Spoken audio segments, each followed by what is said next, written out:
تو اس وقت آپ کے دل پہ کیا گزرے گی، اس وقت آپ کی ذہنی کیفیت کس طرح کی ہوگی۔ میں محسوس کر سکتی ہوں اس وقت ابراہیم کیا سوچ رہا ہوگا کہ میں اگر آج میری اولاد کے لیے مجھے بولا جائے کہ اس کو اس طریقے سے قربان کر دیا جائے یا اس کو ذرا سی تکلیف دی جائے تو میں بہت زیادہ پریشان ہو جاؤں گی، میں یہ برداشت نہیں کر سکوں گی۔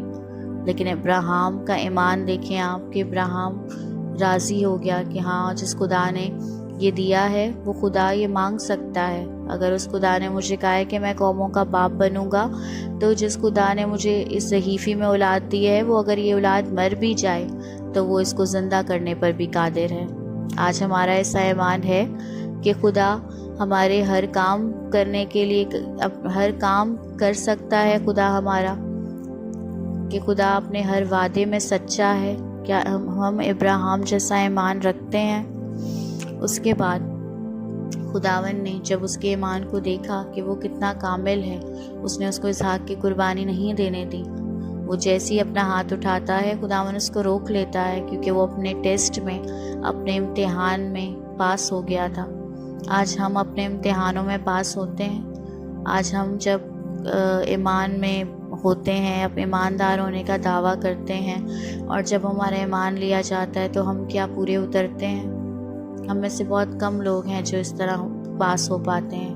اکثر جب ہمارے مشکلات میں ہم گرتے ہیں تو ہم اپنا ایمان چھوڑ دیتے ہیں۔ اسی طرح ایوب نبی کی زندگی پر غور کیا جائے تو ایوب کو خدا نے بے انتہا نعمتوں سے نوازا تھا، بے انتہا برکتوں سے نوازا تھا، لیکن جب ایوب کا امتحان ہوتا ہے تو ایوب سے سب کچھ لے لیا جاتا ہے۔ ایک ہی دن میں اس کی اولاد، ایک ہی دن میں اس کا مال و سباب، سب کچھ اس سے چھین لیا جاتا ہے، لیکن وہ پھر بھی خداوند پر بھروسہ رکھتا ہے، خداوند پر قائم رہتا ہے، اور اس کی جان پہ بناتی ہے، اس کو پھوڑے نکل آتے ہیں، لیکن اس کے باوجود بھی وہ خدا کا انکار نہیں کرتا۔ اس کی بیوی کہتی ہے کہ تو اب بھی خداوند پر بھروسہ رکھے ہوئے، لیکن وہ کہتا ہے خداوند نے دیا، خداوند نے لیا، خداوند کا نام مبارک ہو۔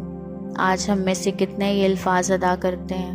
بہت مشکل کام ہے انسان ہوتے ہوئے، لیکن ہمیں اپنے خداوند پہ بھروسہ رکھنا ہے اور اس سے ان لوگوں جیسا ایمان مانگنا ہے۔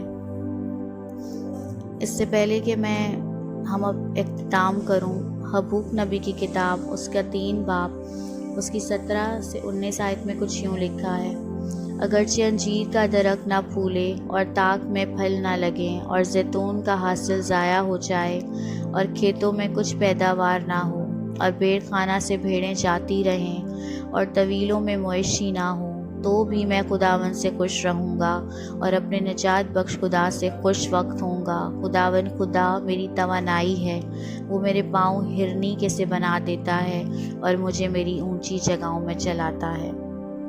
حبقوق نبی کی کتاب میں 3 باب، اس کی 17 سے 19 آیت میں یہاں لکھا ہے کہ بے شک انجیر کے درخت نہ پھولیں، تاک میں زیتون نہ لگے۔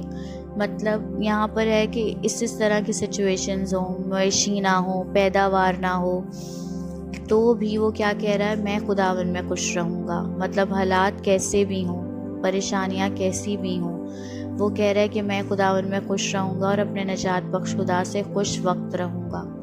تو جب ہم اس طریقے سے ہوتے ہیں کہ مشکل حالات میں بھی ہم خدا پہ کامل ایمان رکھتے ہیں، خدا سے خوش رہتے ہیں، تو کیا ہوتا ہے؟ خداوند خدا میری توانائی، پھر وہ ہماری توانائی بن جاتا ہے، وہ ہمارا زور بن جاتا ہے، وہ ہماری قوت بن جاتا ہے، اور وہ میرے پاؤں ہرنی کے سے بنا دیتا ہے۔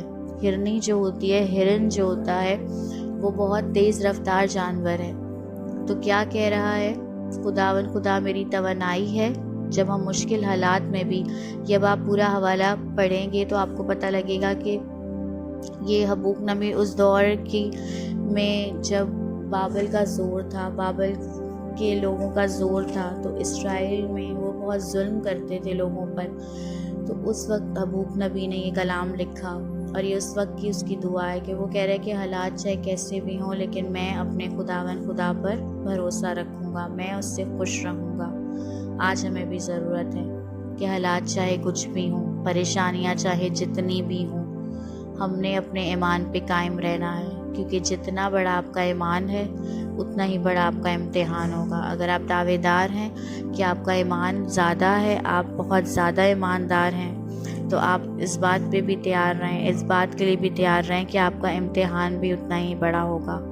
کیونکہ ایک ٹیچر کبھی بھی ایک نرسری کلاس کے بچے سے میٹرک کا ایگزام نہیں لیتا، اسی طرح جب ہم اپنے ایمان میں بڑھ رہے ہوتے ہیں، ہمارے ایمان کا لیول بڑھ رہا ہوتا ہے، تو ہمارے امتحان کا لیول بھی بڑھتا چلا جاتا ہے۔ یقیناً آج خدا ہم سب کو برکت دے اور ہمارے ایمان کو مضبوط کرے۔ آمین۔